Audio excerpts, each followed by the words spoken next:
Salut à tous, c'est Raph le Flamboyant. Smogon veut-il tuer la strat? Un titre un peu racoleur qui me permettra de vous présenter le problème sous un autre angle que celui proposé récemment par de nombreux vidéastes. Avant de commencer, voici quelques éléments à bien retenir pour la suite. Dans cette vidéo, nous n'allons pas décortiquer le mot strat ou stratégie, utilisé tant de fois dans la bouche des fans et qui est devenu un fourre-tout compliqué. J'ai décidé de remplacer automatiquement le mot strat par jeu compétitif, même dans les cas où ce mot était utilisé dans un sens plus précis, sinon on ne va jamais s'en sortir. Pour des raisons de simplicité, je ne vais pas toujours distinguer Nintendo, Game Freaks, Creature Inc et The Pokémon Company. J'utiliserai à ce moment-là Pokémon que j'emploierai comme si je parlais d'une personne à part entière. Si vous connaissez le rôle de ces structures et leurs liens, c'est un plus, mais ce n'est pas nécessaire ici. Cette vidéo va passer rapidement sur certains prédicats qui ne seront pas détaillés ici. Ceux qui feront preuve d'une rigueur intellectuelle auront bien raison de les remettre en question, mais ce sera le sujet d'autres vidéos pour les curieux. Ensuite, très important, cette vidéo parle à travers le prisme de ma réalité. Je peux dire des choses fausses, donner des avis purement subjectifs, et le tout avec mes propres échelles de valeur. Je choisis cependant un ton très affirmatif pour donner le plus de lisibilité à la vidéo. Et par politesse, pour ceux qui ne me connaissent pas, je me présente. Raph le Flamboyant, je joue en compétitif depuis 2004, même si j'ai arrêté ces dernières années. J'ai été top 34 mondial en VGC 2011 et 2012, j'ai créé Neocan avec Shrikan et organisé le plus grand tournoi parisien au format Overused de 2011 à 2016. J'ai également été streamer Pokémon de 2013 à 2015 où j'ai commencé en même temps que Philron. Un peu de contexte. Si vous n'avez pas suivi l'actualité récente, on vit aujourd'hui une réelle rupture entre la communauté Smogon et le jeu officiel Pokémon. Le Dynamax a été banni du format Overused, le format phare du circuit compétitif de Smogon, et il n'est plus possible de faire des matchs de plus de 20 minutes sur Pokémon épée et bouclier, là où un match Overused atteint facilement la demi-heure. Pour moi, le constat est clair. L'opposition entre la communauté Pokémon et l'écosystème officiel n'a jamais été aussi forte dans la tête des joueurs. On voit ci et là dire que les fans de Game Freaks veulent tuer le jeu compétitif, ce qui est très discutable pour une multitude de raisons. Pokémon met fin à Smogon. Commençons par le plus fâcheux, il est probable en effet que Pokémon ait choisi intentionnellement de donner un coup doux mais dur à Smogon. Je ne sais pas si c'est le cas, mais à leur place je ferai ce genre de choses pour le bien de ma licence. Je m'explique. Pendant des années, la scène compétitive a été mise en place par les fans à défaut d'avoir un circuit officiel auquel participer, mais ça fait maintenant 10 ans que ce circuit officiel est en place. Alors, c'est vrai qu'il était bancal à ses débuts, ça n'a pas aidé à le rendre crédible, mais ça fait bien 5 ans qu'il tourne très bien. Il a ses qualités, ses défauts, mais quoi qu'on en pense, il est aujourd'hui légitime et surtout il remplit ses fonctions. Imaginez maintenant que vous êtes à la tête de Pokémon. Aujourd'hui, votre circuit compétitif, qui avait jusqu'ici bien progressé, atteint un plateau, parce qu'une partie de ses joueurs découvrant ce monde choisit le circuit non officiel. Bien évidemment que vous essayeriez d'empêcher ce circuit parallèle d'avoir lieu. Mais pourquoi ne ferme-t-il pas tout simplement Smogon, me direz-vous? Nous sommes en plein dans une lutte de pouvoir. Smogon a une popularité trop grande pour que Pokémon ne puisse fermer le site sans subir de très graves conséquences, mais Smogon a aussi choisi de garder son indépendance plutôt que de se féoder aux officiels. Ce dernier point pose de gros problèmes à Pokémon alors que le premier les oblige à être plus subtils. Aujourd'hui, Épée et Bouclier impose à Smogon un dilemme. Adopter les règles du format officiel ou se retrancher sur Showdown, leurs propres règles ne pouvant plus se dérouler sur les jeux officiels à cause du timer. Dans les deux cas, ils perdront tôt ou tard leur influence, permettant à Pokémon de récupérer totalement la paternité du circuit compétitif de son propre jeu. Quoi qu'on en pense, ces actions sont totalement légitimes. Ce n'est certes pas très gentil, mais même si on imagine une seconde qu'ils se doivent d'être gentils avec nous, je ne suis pas sûr que dernièrement on ait fait quoi que ce soit pour le mériter. Bonjour les multiples menaces de mort envoyées à Game Freaks pour le Bring Back National Dex. Smogon a fermé la porte à Pokémon. Depuis des années, les règles de Smogon ne sont plus adaptées aux jeux cartouches et ce pour une simple raison. Pokémon Showdown ne simule plus les jeux Pokémon depuis Soleil et Lune. Vous avez sûrement remarqué le chrono de 20 minutes sur Pokémon Épée et Bouclier, mais avez-vous oublié celui d'1 heure sur Pokémon Soleil et Lune? Pourtant, face à cette nouvelle règle des jeux officiels, Smogon a décidé de ne rien faire.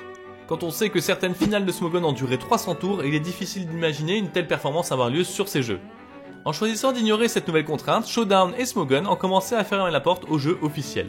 D'ailleurs, on voit ci et là que le jeu serait surtout équilibré pour le format duo. J'ai envie de penser que l'équilibre est pour tous les formats officiels, y compris le solo 3v3. Si on peut pointer du doigt Pokémon pour son manque d'écoute de ses fans, on peut aussi pointer du doigt Smogon de son manque d'écoute des officiels. 6 ans qu'un jeu est équilibré pour deux formats et il choisit de rester sur un autre. En réalité, si Smogon était un peu plus à l'écoute, il aurait réadapté ses règles de 6v6 pour permettre son format de rester intéressant avec un timer de 20 minutes. Donc pas très sympa non plus ce Smogon et on peut dire que c'est de bonne guerre. C'est marrant ça, j'emploie le mot guerre alors que je parlais de lutte de pouvoir juste avant. Pour le bien de la compétition Pokémon. J'aimerais maintenant mettre les entités à part et me recentrer sur le bien-être du jeu compétitif. En observant les autres scènes compétitives, je pense qu'il faut un cercle vertueux pour qu'il perdure. Ce cercle vertueux est composé de joueurs de haut niveau, en grand nombre, pour permettre à la scène compétitive d'avoir de nombreux événements et des affrontements de qualité. De nombreux spectateurs qui permettent à la scène compétitive d'être financée via l'achat de produits dérivés, d'abonnements et de places dans les gradins, etc. De récompenses conséquentes pour les joueurs de haut niveau et pas uniquement aux grands vainqueurs pour motiver de nombreux joueurs à se professionnaliser. Aujourd'hui, le format Smogon Overuse permet à des matchs de durer plus de 300 tours. Si une partie infime de joueurs peut apprécier la finesse de ce genre de duel, c'est d'un ennui mortel pour de très nombreux fans de Pokémon. Ce genre de finale condamne la compétition Pokémon à rester une petite activité de passionnés et ça lui ferme les portes d'une scène fertile faute de spectateurs. Je crois qu'ici certains ne réalisent pas à quel point c'est nocif, alors voici un petit exemple. A l'époque des Pokémon Party, les tournois utilisaient les règles Overuse. Comme vous vous en doutez, les événements physiques comportent des contraintes, et ici notamment des contraintes horaires. À 18h30, nous devions avoir fini le tournoi. La finale a dû être interrompue après 1 heure de jeu, alors qu'aucun des Pokémon des deux équipes n'était KO. Ça n'a l'air de rien comme ça, mais on a vite senti la différence sur place. Les finales de Pokémon Party ont toujours été d'une ambiance incroyable, les affrontements mettaient le feu au gradin. Et pourtant, au moment de la finale, tout est retombé comme un soufflet quand la fin a sonné. Le vainqueur a dû être décidé sur arbitrage. Vous imaginez assister à une finale d'une compétition où l'issue se décide sur arbitrage? Franchement, moi je trouve ça nul. Et depuis lors, je ne peux m'empêcher de penser que le format 6v6 est un plafond au développement de la compétition dans Pokémon. Et ça, c'est sans compter ses qualités qui sont surcotées. L'ego smogonien. Jusqu'ici, j'ai fait un abus de langage en utilisant souvent les fans pour parler des joueurs de la communauté Smogon.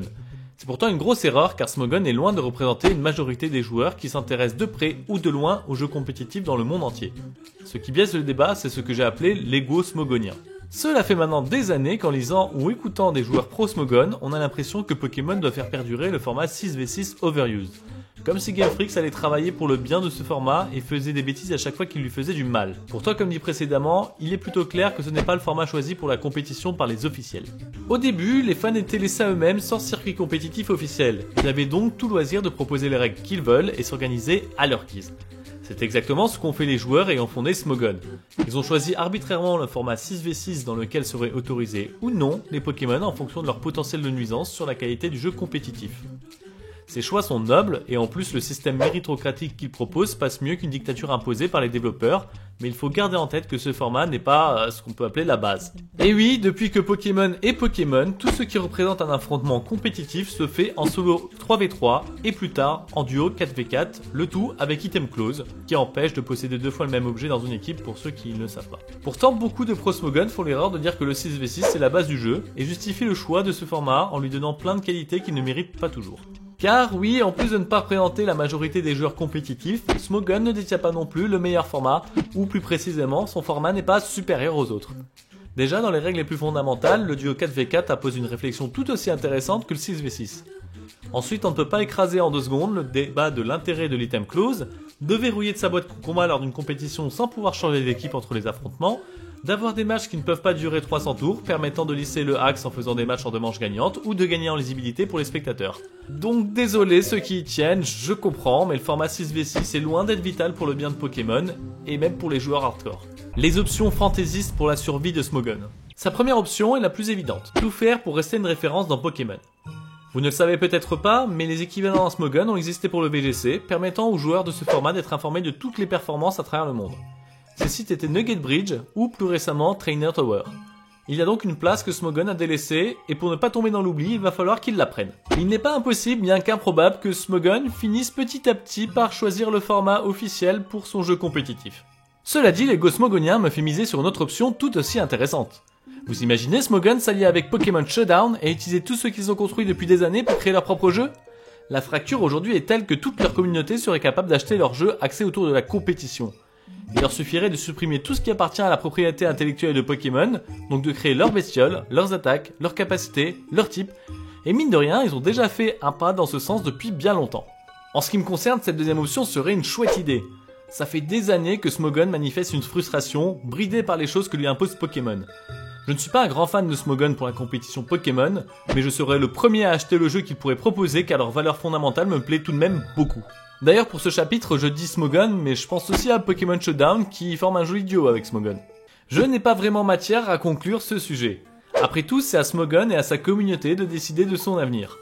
Je n'ai pas d'affect pour le format 6v6 Overuse mais j'espère juste ne pas voir les fans s'affronter à coups d'insultes comme ça a pu être par le passé. J'admets aussi que l'avenir peut me donner tort. Je suis parti du principe qu'il y avait un bras de fer, mais peut-être qu'un patch va permettre des matchs de plus de 20 minutes sur Pokémon épée et bouclier, et dans ce cas, tout ce que j'aurais dit n'aura servi à rien. J'espère en tout cas que cette vidéo vous aura permis de voir ce problème sous un autre angle. Continuez à kiffer Pokémon, ciao!